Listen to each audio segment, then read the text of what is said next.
Well, ladies and gentlemen, it's the yearly tradition here on this channel where we complain about how the front office handles free agency and trades.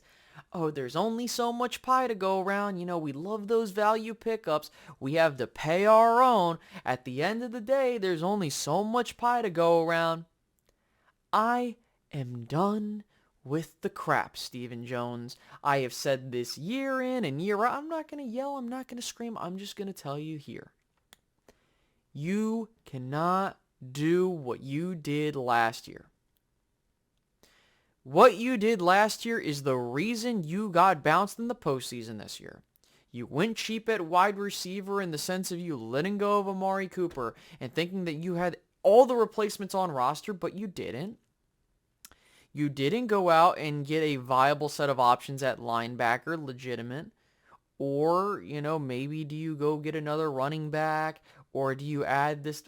Nope, it was straight up, let's not do anything. Oh, but we'll want D-Law to restructure his contract. Oh, we want Zeke to restructure his contract so that we can take on more money for the cap. Guys, you are not incentivizing players to give you discounts if you do this. You do nothing with the money.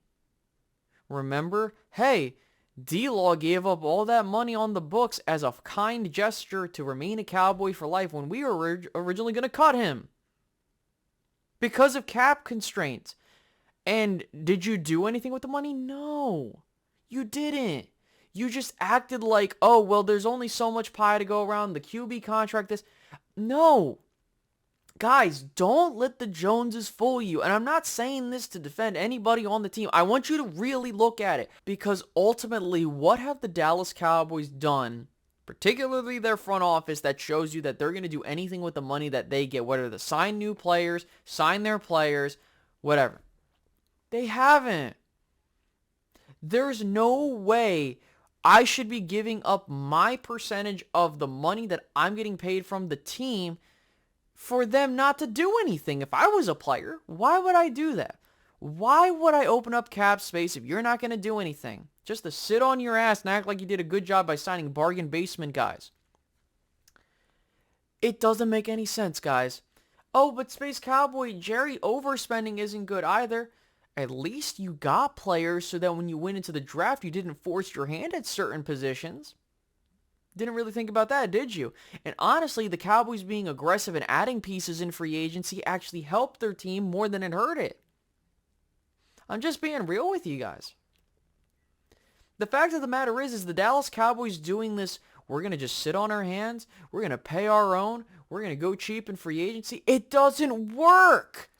It doesn't work. Look at all the fucking teams in the Final Four. They went out and got weapons. They were not afraid to go spend draft capital to get certain guys.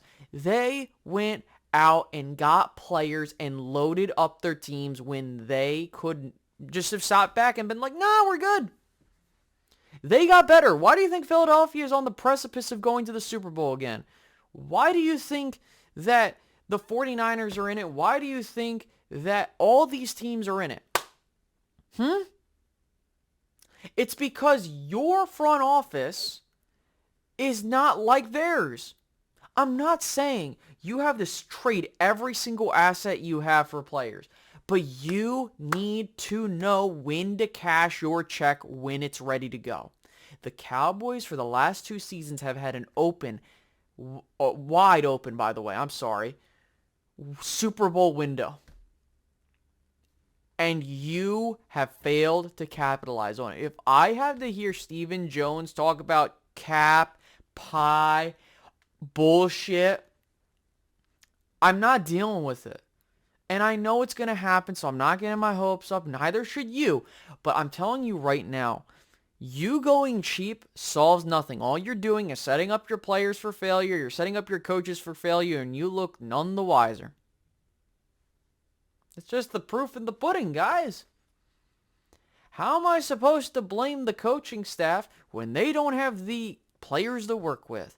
How can I blame certain players when you deliberately get worse at a position and act like you just patched it up? Am I wrong?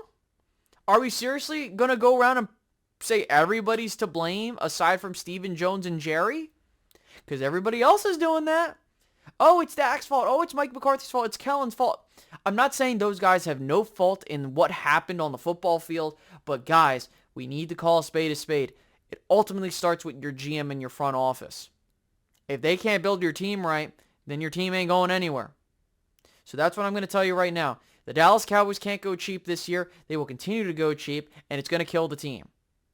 We're going to get a same exact carbon copy result. You'll make the postseason. You'll maybe win a playoff game and lose in the second round because other teams are going better into the aggressiveness, and that's the name of the game now. Every team that's won a Super Bowl in the last 10 years has been aggressive some way, somehow.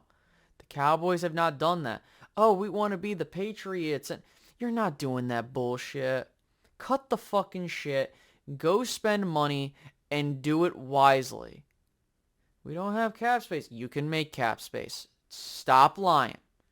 There are contracts. Oh, we want to pay our own. Pay your fucking own and stop wasting your goddamn time. Because you know what's going to end up happening? You're going to end up paying these guys and they're going to cost you a fuck ton of money and you're going to be complaining about how, oh, well, you know, at the end of the day, this Lamb contract, or oh, at the end of the day, this Diggs contract, or at the end of the day, this Parsons contract. It's the same fucking bullshit. Stop fucking eating into it. With that being said, guys, I hope you enjoyed this video. I'll catch you guys in the next one and have a great rest of your day. Goodbye.